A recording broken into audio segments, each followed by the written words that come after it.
This is the Fly Formula Carbon, and today I'm going to be telling you guys why I spent $500 on this helmet. This helmet is one of the best fitting helmets that are on the market today.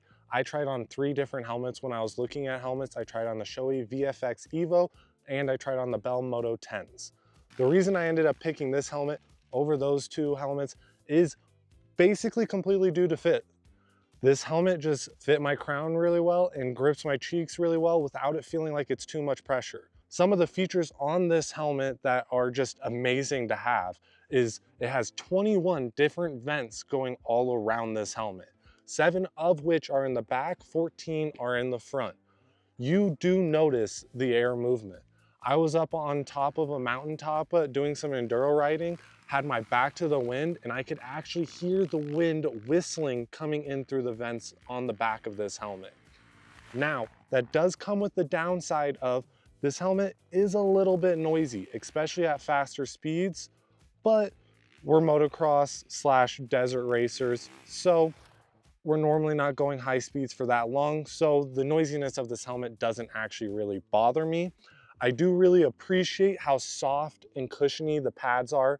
It does absorb my sweat quite a bit, so it does mean I'm probably gonna have to wash these pads on this helmet quite often, but that is definitely not that big of a complaint for how comfortable this helmet feels when riding.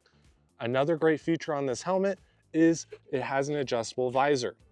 The reason that this is great is because sometimes you start riding in the midday around noon, and by the end of the day the sun's starting to set and you want to be able to drop this down. Well, you can do it, or if there's a lot of roost happening, you can drop this down and try and protect yourself from a little bit more roost.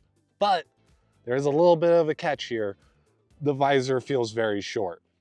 Now, I know this is probably mainly a motocross helmet. It's probably not really meant to go that low to actually really protect you from the sun. I imagine it's just supposed to go low enough to help protect you from most roost, but it is still kind of a downside having such a short visor. And when I'm out here doing longer enduro days, it is nice to have something to help block the sun, especially when it's not low enough to go behind the mountain quite yet. And that's all for today's video. If you did end up enjoying it, please make sure you like and subscribe. Let me know down in the comments what kind of helmets you guys run.